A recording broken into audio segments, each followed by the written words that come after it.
Shalom, more praise to Yahweh Shemel Shah, the belongs to the Apostle GMS. This is Noah Allah coming at you in the video. In this video, I'm going to be focusing on the book of Proverbs 1 and 4, and basically on the topic of obtaining wisdom. You know, because you got a lot of brothers in the truth and camps teaching, and whether you're a brother that's young, whether you're a brother that's young in the faith, whether you're a brother that's, been around in this thing 10, 15, 20 years, whatever, there's still, growing to do.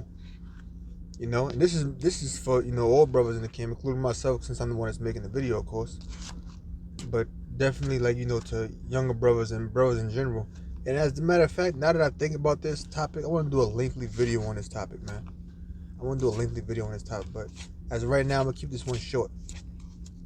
Okay, so let's begin. This is the book of Proverbs, chapter 1, verse 4. To give subtlety to the simple. Now, what does it mean, subtlety? You got that word, subtlety.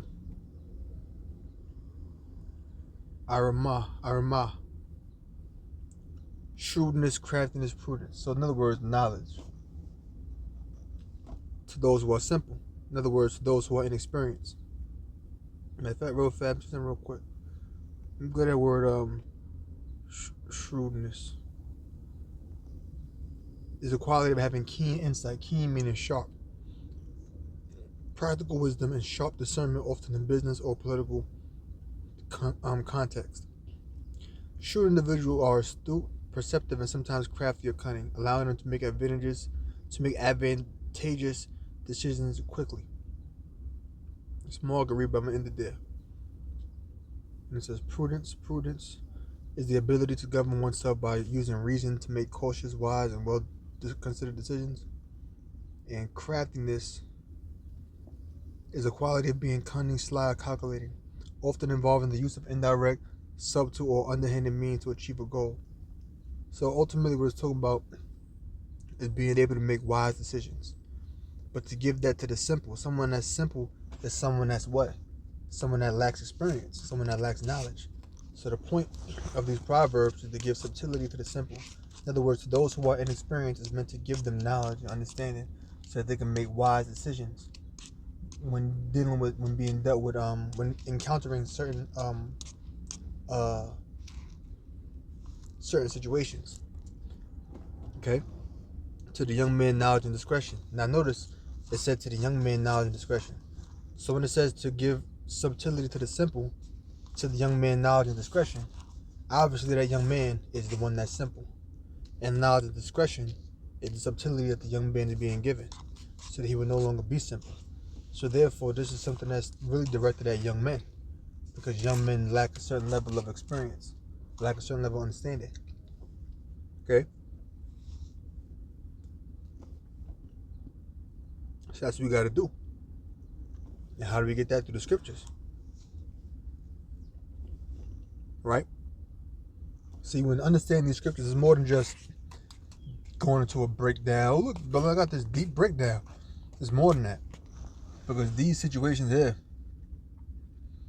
when it comes to actually applying the scriptures, these different situations, they, show that you're being spiritual. Anybody can go into the scriptures and break something down, but everybody can't conduct themselves when they're among people in the world and among various situations. You can know 1,000 breakdowns, but if you don't know how to be wise when being dealt with certain situations, then what the breakdown is going to do? What you going to do? Get into a situation out there in the world somewhere, at your job, with your woman, your family, or wherever, and what you going to do? Go over the breakdown of Revelation, the 17th chapter in your head? That ain't going to help you in that scenario. Job 12 and 12. With the ancient is wisdom, and length of days is understanding. So it says, with the ancient is wisdom, and in length of days understanding. So what is that telling you? That the ancient, people who have experience, people who have been around, who are aged, who have length of days, who've been around, they have understanding. And they have understanding why? Because since they're older and have been through, they got a level of experience that those who are inexperienced do not possess. Okay? So, when you come into this truth, there's certain people out there that got more experience than you. They got more knowledge than you. And you got guys out there, and it's not directed at nobody, I'm just saying, you got guys out there that been in the truth for 6, 7, 8 years that think they on some kind of level when you really ain't on no kind of level. Keep it real with you. I don't give a damn what camp leader you cool with.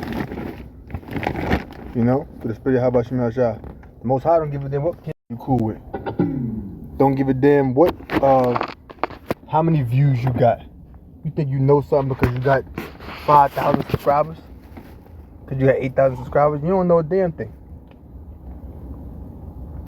That don't mean nothing. But guess what? It's more than just that. It's more than just being ancient, being older, because you got people that's older that don't got knowledge. As a matter of fact, I got a scripture on that. Give me 1 second.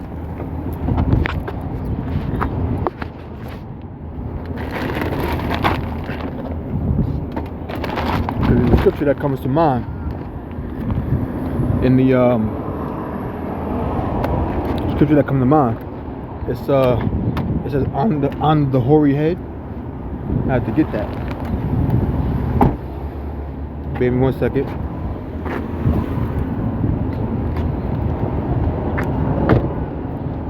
Let me get that scripture. It's the book of Proverbs 16:31. The hoary head is a crown of glory, if it be found in the way of righteousness. So it's one scripture that says honor the hoary head. And the hoary head means gray hair. That's somebody that's an elder that's been around. Now it says the hoary head is a crown of glory if it be found in the way of righteousness. So the gray hair is a crown of glory if it be found in the way of righteousness.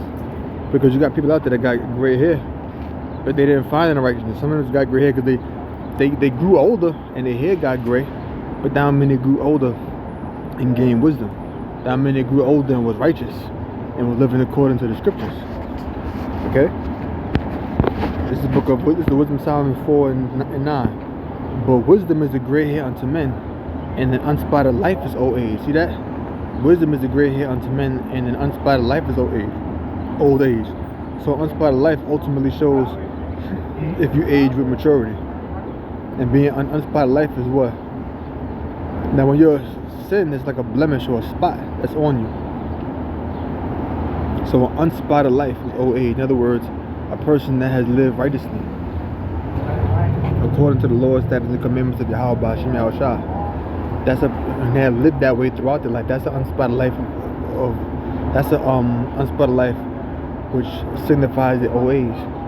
So they live righteously. Of course we all have sinned, but it says an unspotted life is old age, talking about a person that is aged and lived righteously throughout their life, and wasn't just perpetually living in sin, but actually sought to live life righteously in the eyes of Yahweh by Shemel Shah. We know we all fall. The scripture tell you in Proverbs, a righteous man falleth 7 times. So of course that's not saying that unspotted life means you've never sinned before, but you didn't live a life. You lived a life in righteousness. Okay, you sought to live a life righteously to please Yahweh by Shemel Shah. Of course you will have sinned at some point in your life, but you lived righteously. You wasn't the person that was just wicked and got old with gray hairs. It's a person that lived righteously. They got gray hairs throughout their life as they age, but they live righteously in the eyes of Yahweh by Shemel Shah, not wickedly. Proverbs 4:7. Wisdom is the principal thing. It's the main thing, the most important thing. Therefore, get wisdom, and with all that get understanding. So wisdom is the principal thing. It's the most important thing to get, the supreme thing. And we got to get understanding. You got to not just read the scriptures. You got to understand the scriptures too. Apply them properly. Matthew 6:33. Last verse. But seek ye the kingdom first. But seek ye the kingdom of the Most High and His righteousness, and all these things shall be added unto you. That's why it says the wisdom is the principal thing. We got to get the wisdom first, and we got to seek the kingdom first, and get all the things that we going to get everything else going to be added unto us. Okay. So if we see the kingdom first, then the Most High will give us other things that we desire. Okay, so with that, I'm going to close and say, oh, praise the How about Shemya Shah, Double I, the Apostle GMS. I hope you're going to learn something. Shalom.